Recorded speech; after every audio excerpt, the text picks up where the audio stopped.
So it's been a while since I've actually covered the Dark Empire arc when it comes to Super Dragon Ball Heroes, and the reason for it is I've been waiting a long time, about a year plus, for these chapters to get English translated. I did want to look at the V-Jump scans and take a look at the, I guess, the dialogue on the wiki, so I was waiting for these chapters to come out. So here they are. I did watch episode 20, the finale to the Dark Empire arc between Mechikabura and the Time Patrol. And in all honesty, I didn't review that because it was very underwhelming, very flat. I think it's one of those instances where Super Dragon Ball Heroes kind of suffers for being a promotional anime because unlike the previous two arcs, at least it had been building up to the finale. Here, you just got the one episode. And I get it. I know what the ending was. And it's probably the biggest part of the episode with Mira and Toa sending Fu off into a wormhole to create chaos. They could say, it's your time to rule now. We see Fu growing up, and that's how the episode ends. So, but I kind of figured that was going to be the case. But I don't know why they couldn't have that scene incorporated into like the next arc, the Big Bad Mission arc, especially since they promoted a teaser trailer.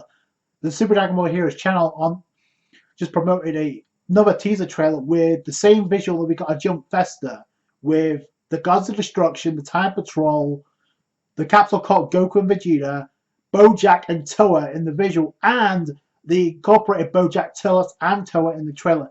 So unless they have some type of role, I'm not too sure why they're there, since we've already seen Toa and Mira send Fu off. So unless it's some type of clickbait bullshit like we got with Kefla versus Samazu. Remember that trailer that we got at the Universal Conflict to a War arc last year, where we did not get that in the promotional anime. We did get it in the manga because Kefla reappears in the first chapter.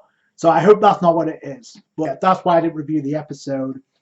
And as much as I love the characters like Toa and Mira, and I like the animation, the art style, I'm not going to cover it just for that. I have to keep it 100 with you. I have to keep it real. It was very flat, underwhelming. You had Super Saiyan 4 Vegito and Super Saiyan God Trunks, which was a big moment in itself, but felt very flat.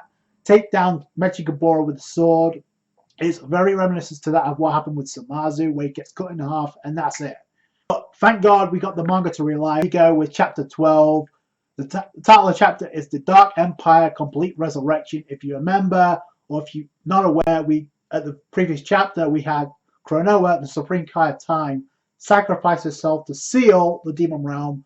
Mechikabura. Turns out it didn't work because we see that seal completely break, and then we see Mechikabura completely turn into Two-Face because you see one half of his side, his restored youthful side, and you see his demon god state on the other. So I thought that was pretty cool.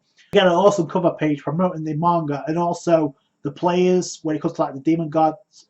We have like Deborah in his demon god form, and most importantly, you have Toa in a new demon god form. I would like some context of how she got that, but I think it's something similar to how she got a previous form with Mechikabura giving her a power up, but we don't really get to see it. So prime players in this chapter. So we start off the chapter at the time nest with the old Supreme Kai, who's substituted for Chronoa since she's sealed, sending off the Time Patrol. It's cool to see Trunks front and center. You see Goku, Vegeta, Goten, and Gohan rocking the detective outfits. They're about to go off to take care of, I guess, an alteration in another timeline. And then we cut to a place where the hideout with Demigra. And I think we see the same place before. We see Shamel, who we knew who was working under Demigra because of what we found out in the previous chapter. He was a servant of Demigra. We get the introduction to Ribeiro or Rebel in this chapter, the secretary of Demigra, so that's pretty cool. Get a huge glimpse to her personality. So Demigra's pulling the strings. He took the bait, so now we're going to catch up. So I'm pretty sure I'm talking about the Time Patrol or the Demon Realm. The Time Patrol in the city. We see Goten like flying through the portal like he's having the time of his life, so that's pretty funny. They feel a presence of a clash going on, and immediately it cuts to Gogeta Super Saiyan 4 against the Mega Shenron. So that explains where we are. We're at the same city where we were in GT, and it's the same move that Gogeta uses when he back elbows a Mega Shenron and kicks him into a building. So I like the expressions of Vegeta, but Trunks is like, oh, that person's a fusion of Father and Goku. And then if you look, it looks like he's kind of annoyed by this, Vegeta, because it's like, oh, we fused again?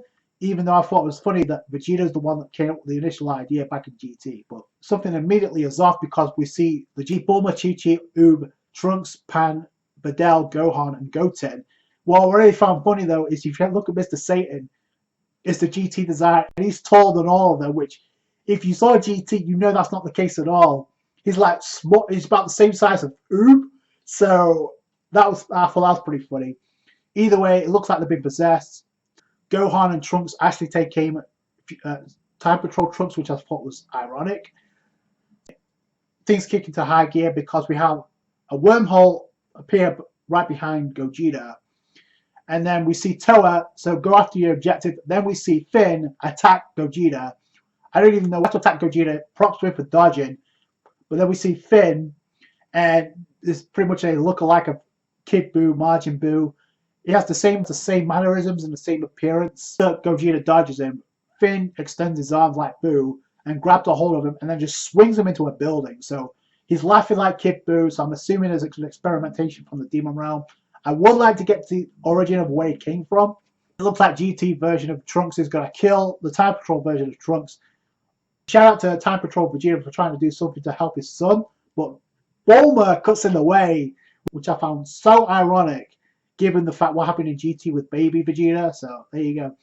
We have Goten versus Goten, but the funniest part of this entire sequence, if you notice, Goku's about to stare down Oob.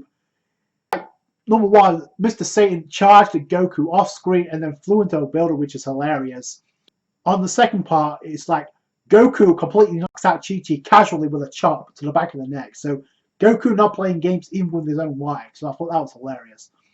The Demon Realm, we get Deborah and Toa in the new Demon God forms, which is epic. Toa back at it with that sass in the new form. Trunks is all about finding out what happened to the Supreme Kai of Time. Toa mysteriously saying, typically, oh, she's doing very well. So I can't wait to see what the explanation we get with. I can't wait to see how Supreme Kai of Time ends up in the way she did. So that's going to be pretty cool to find out. But then Deborah takes aim with a sword, swipes at Trunks, and then just causes a shock, causes a blast which rips through the earth, which is, I mean, he cuts through it like a hot knife through butter, which is pretty epic. And Vegeta describes it as they completely rip through the air. So Deborah never was able to do that before, so I like that it's able to do that now. Like I said, Heroes is a funny way of showcasing certain characters and now making them more relevant than the actual story. Now Shamel comes in, the servant of Demigra. He blocks the attack, so props to him for that.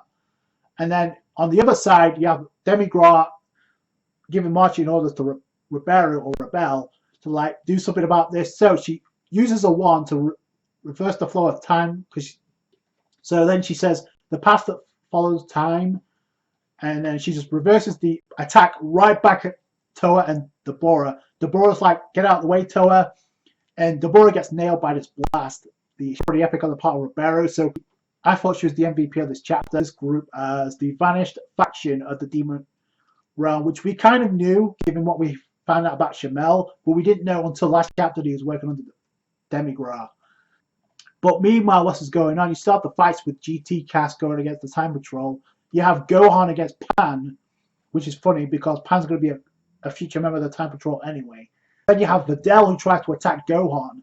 But then in comes Rebel or Ribeiro, and then just one flick of the wand knocks KOs Videl. I'm assuming she reversed the effects that was taking control of Videl and just put her to sleep. Both her and Pan are completely knocked out. So she gets the job done quick. I like how Gohan refers to it as Miss Witch. But we get a glimpse into her personality. It's like she's like a dominatrix. Like from here on out, you would do as I instruct you to, like a teacher. So I thought that was kind of funny. Fronting Shamel, like you're an ally of Demigra, and Shamel's like, do you really need me to answer that, you idiot? So you can kind of reinfer that by what you're seeing. So and Trunks is thinking about Demigra. He obviously wants to replace the Supreme Kai of Time as the Kaioshin of Time. So why did he help us out? Which is funny because I think in the first chapter of this arc began, it started with Demigra introducing himself to the Time Patrol, and now here we are with a reunion, so to speak. So I thought it was so ironic. We got a sequel, and here Demigra is again. But it looks like they're going to be fighting on the same side because they have a common goal. Probably the funniest part of the entire chapter is like Ribeiro kind of orders Vegeta and Goku to fuse. Goku's like, okay, if we have to, then we do. Vegeta's reluctant at first, but then he's thinking about the power increase of Deborah and Demigrass, and then he's like, screw it, let's fuse. He has like this look like, I'm not gonna do what you say, woman. But then he does it anyway, and they fuse by the end of the chapter. So Ribeiro may be the only female besides Bulma that can order Vegeta around. So that was hilarious. I thought Ribeiro was the MVP of this chapter, personally. I think she took the place when it comes to like number 4 females in when it comes to Dragon Ball, just because of the way she carries herself. It's the same thing with Toa. She carries herself in such a way that looks pretty epic. So Goku and Vegeta fuse. And what I like about this is like they don't just jump straight to Super Saiyan 4. They're like in base mode first, which is could be a shout out to what happened with DBS Broly, which we saw Gogeta in base and then jump to Super Saiyan. It's the same thing here, so I'm curious when this chapter actually originally came out. Because if it came out after the movie or before the movie, it could have been inspired by that. But I thought that was a pretty cool touch. It immediately jumps to Super Saiyan 4, which we've never seen before. We see Deborah talking to Toa like, should we retreat? Demigrass joined up with them. And Toa's like, it seems like we gathered the power we need, because we see Finn emerge from the hole that was inside the wall, that was inside of one of the buildings that I guess where Gogeta and Finn were battling. Then we see Finn emerge, and it looks like he's got a new form, because it looks like he's absorbed that version of Gogeta, Super Saiyan 4 Gogeta, which explains why he had the appearance, the tail, and the hair. I did say something to the effects like I think that's what happened, given the trailer that we got when it came out. But now we get more context as to what happened. Also, it explains why Toa was there, because we see her in a demon god form in the trailer, and we also know that this version of Gohan will eventually go into Super Saiyan 4. So I can't wait to see that. I can't wait to see what's next. Like I said, I prefer the manga because it gives us a lot more context. It is fan service and crazy at times, but at least there's more info to sink our teeth into. To see certain plot points get revealed and how they get there, like for instance, what happens to the Supreme Kai of Time, what the origin of Finn is, how strong the Demigrass army are. That would be pretty cool to see. Because the manga is still ongoing, I think they're still adapting the arc. So I'm curious if the finale to this arc is going to be similar to what happened in the anime. It's going to be the same. It's going to be the same result, but I think it's going to be a different way of getting there. Personally, let me know what you guys think down below. I thought it was a great chapter to restart the Dark Empire stuff. Like this review if you did. Subscribe to the channel for more Super Dragon Ball Heroes. Catch you guys later. Thanks, guys. Bye.